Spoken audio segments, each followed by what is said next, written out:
It looked like the gentlest show on British television. 3 old men, a Yorkshire village, and 37 years of mild chaos on the hillside. But beneath the warmth and the laughter, Last of the Summer Wine was built on darker foundations than almost anyone realised. These are the truths the hills never told you. Fact 1. Roy Clarke based the show on men he genuinely feared becoming. You can see it, can't you? A betting shop at Cinema School. The only bloke in England with ferrets on his crest. Yes. Last of the Summer Wine was never meant to be a celebration of old age. When Roy Clarke created it, he was writing about something that quietly terrified him. The prospect of reaching later life and realising you had never truly done what you intended. Clarke has spoken in interviews about how the 3 central characters were not meant to be lovable eccentrics. They were meant to be cautionary figures. Men who had arrived at old age without resolving anything about themselves, their choices, or who they actually were. The comedy carried a genuinely dark undertow. These were people using friendship and mischief to avoid confronting uncomfortable truths. The hills and the laughter were a distraction from questions they could no longer answer. Audiences chose to read the warmth rather than the melancholy. Clarke let them. But he always maintained the sadness was built into the foundation of every episode. That original darkness is why the show holds up on re-watching. There is always something slightly unresolved beneath the surface. Clarke was not writing nostalgia, he was writing about the cost of it. Now you're just foul and not diabolically foul. Stop! Oh, come on, let's have some service. Wait a minute, is your vest on fire or something? Fact 2. The village of Holmfirth was almost unrecognisable before the show arrived. That touch of it. Horrible, great, unseemly lumps of it. Here, what are you doing hanging behind? Holmfirth is now one of the most visited small towns in England, drawing tourists who come specifically because of Last of the Summer Wine. That would have seemed implausible to the people who lived there in 1972. When location scouts arrived, Holmfirth was a working mill town in quiet decline. The textile industry that had sustained it for generations was contracting, and the town had no reason to expect any revival. The BBC's decision was not universally welcomed. Some residents felt the portrayal emphasised a quaintness they found condescending. A town with a genuine industrial history being sold as a picturesque setting for elderly men falling down hills was not everyone's idea of dignified representation. Over the years, the economics gradually overcame the reservations. Sid's Cafe, a fictional location in the show, became a real and extremely busy establishment that visitors still queue for today. The town's transformation is one of British television's most remarkable case studies in fiction reshaping place. Holmfirth did not create the show. The show created modern Holmfirth. And the people who once resented the portrayal now largely depend on it. I've been wondering that. Well, that's how things are. I mean, you can't alter it. It's a stubborn fact of nature. It's a lot like you. Fact 3. The BBC internally considered replacing the entire cast after Series 2. Oh, well, like that at all. It was like a castle. There are little tiny windows and dark corners. Oh, Barbara Castle. After the second series aired in 1975, there was genuine uncertainty at the BBC. Ratings had improved, but some executives remained unconvinced that the existing cast was the right fit for a long run. The concerns centred on whether Bill Owen, Peter Sallis, and Brian Wilde had sufficient chemistry to sustain a series indefinitely. Some felt the dynamic worked better in shorter doses. Clarke was not told directly, but became aware through the production that questions were being asked. He responded by writing the third series with a sharper focus on the specific qualities each actor brought, making them harder to imagine being replaced. The strategy worked. By the end of the third series, the cast had become so embedded in the public's understanding of the show that replacing them would have been unthinkable. The near overhaul of 1975 remains one of the less discussed close calls in the programme's long history. Clarke later acknowledged that the threat had sharpened his writing considerably. Pressure, it turned out, was useful. Man of Steel. You were supposed to take your wardrobe back, not buy another one. Fact 4. Foggy Dewhurst was written out twice, and both times it caused a crisis. Now, look here. There is no need to take that tone with me. I warn you, I am a trained soldier. Ian Wilde's character Foggy Dewhurst left the show not once but twice, and each departure created a production problem that had to be solved under considerable pressure. The first departure came in 1985. The show introduced Michael Aldridge as Seymour Utterthwaite, a retired schoolteacher. Aldridge was well regarded, but audiences never fully transferred their affection. Seymour worked, but he was always a replacement rather than an original. Wilde returned in 1990 after Aldridge's health declined, welcomed back with something close to relief.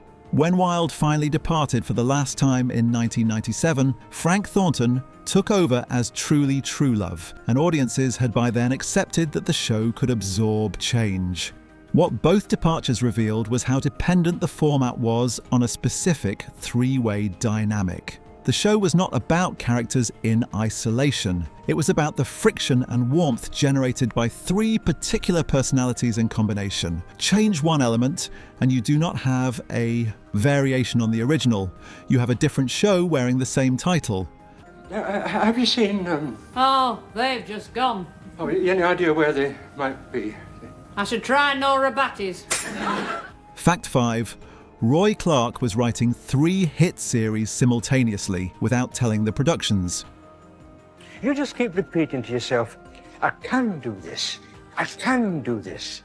I can't do this. I can't do this. At various points in the 1980s and 1990s, Roy Clarke was the sole writer of Last of the Summer Wine, Open All Hours and Keeping Up Appearances at the same time. All 3 were BBC productions. All 3 were in active series. What Clarke did not do was advertise this fact to the respective production teams. Each show's producers understood in general terms that Clarke was busy. They did not always know the full extent of his simultaneous commitments. Clarke maintained quality across all 3 by keeping strict boundaries between them. Each show had its own dedicated writing time. Compo's world and Hyacinth Bucket's world existed in entirely separate mental compartments. Most television writers consider one long-running show a significant creative commitment. Clarke treated 3 as routine. He once said he found the variety helpful. Switching between shows prevented any one of them going stale in his mind. The BBC largely let him get on with it. The results across all 3 shows speak for themselves. How was his round, any road? Have you been counting? Listen, the one thing that I can rely on, when in doubt, it's his round. Fact 6. The show's gentleness was a deliberate act of resistance. I never knew he fancied Lydia Betts. No wonder he needed fire insurance. By the mid-1980s, British television comedy was moving in a sharper, more confrontational direction. The young ones had arrived. Alternative comedy was redefining what sitcoms could do. Gentleness was becoming unfashionable. Last of the Summer Wine did not adapt. Clarke made a conscious decision to continue writing in exactly the register he had established in 1973. No edginess, no political bite, no attempt to seem contemporary. The hills, the mild slapstick, and the unhurried dialogue would remain. Within the BBC, there were voices who felt the show should modernise or be retired. Clarke and the production resisted both. Their argument was simple. The audience for this show was loyal, large, and being served by almost nothing else on British television. The decision to stay resolutely gentle was not timidity. It was a calculated refusal to abandon a section of the audience that other commissioners had stopped considering. In retrospect, the stubbornness looks prescient. The alternative comedy wave crested and receded. Last of the Summer Wine outlasted virtually everything that was supposed to replace it. Resistance in this case was the most radical choice available. You didn't let her talk him It's into... a good job I'm a man of steel, or I would probably have had to buy both wardrobes. Fact 7. Compo's love for Nora Batty was never meant to be funny. No, hang on. This is serious. What's serious? I'm serious. You? When have you ever been serious? Well, I'm serious now. Bill Owen and Kathy Staff approached the central joke of their characters' relationship with a seriousness the surrounding comedy often obscured. Compo's devotion to Nora was played in Owen's conception as something genuine, a real if absurd love with no prospect of resolution. Owen was insistent that Compo was not simply a dirty old man chasing a woman for laughs. He was someone who had identified, in his own chaotic way, a person he genuinely wanted to be. close to. The comedy came from the gap between his desire and his manner. Staff played Nora with corresponding seriousness beneath the exasperation. She was a woman of genuine dignity who had the misfortune of being the object of entirely undignified attentions. When you watch their scenes carefully, there is something almost touching beneath the wrinkled stockings. After Owen's death in 1999, the show cast Tom Owen, Bill Owen's real-life son, as a new character. It was one of the stranger and more poignant casting choices in British television history. It was an attempt to preserve something of the original without pretending it could simply continue unchanged. It worked better than anyone had the right to expect. Well, it's not down here. Maybe Nora Batty hit him too hard. Fact 8. The show was used as a political symbol by both sides. Come on then, what happened? Him and Marina. Once upon a time. You treacherous swine, Norman Clarke. At various points in its long run, Last of the Summer Wine was recruited as evidence for entirely contradictory arguments about British society. Politicians, journalists and cultural commentators all found in it whatever they were looking for. Conservative voices in the 1980s pointed to its enduring popularity as evidence that the public preferred traditional values and English countryside to aggressive modernity. Critics on the left drew the opposite conclusion, that the show's success reflected a national retreat into comforting nostalgia. Roy Clarke, when asked about this, gave the same answer every time. He said he was writing about 3 old men in Yorkshire and that anything else people found in it was their own projection. The fact that the show could sustain such different readings is itself revealing. It was sufficiently ambiguous that almost anyone could claim it as confirmation of their existing view. That ambiguity may have been one of the quiet sources of its extraordinary longevity. A show that means everything to everyone tends to last longer than a show that means something specific. Fact 9. The final episode was written months before the cast knew it was the last one. In the meantime, you'll need a sympathetic shoulder.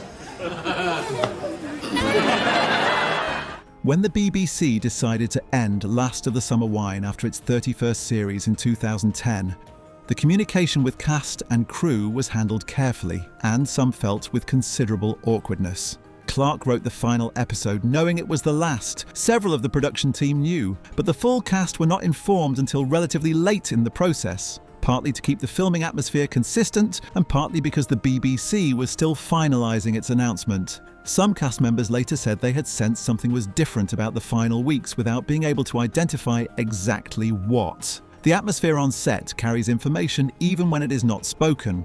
The episode was written without any overt sense of finality. Clarke deliberately avoided the grand farewell. No speech, no explicit goodbye, no moment of reflection. It ended as most episodes ended, with the hills and the suggestion that tomorrow would bring more of the same. That restraint remains one of the most quietly dignified conclusions in British sitcom history. The show did not need to announce its own ending. It simply needed to be itself, one final time. Fact 10. The show's true subject was never comedy. It was the fear of being forgotten.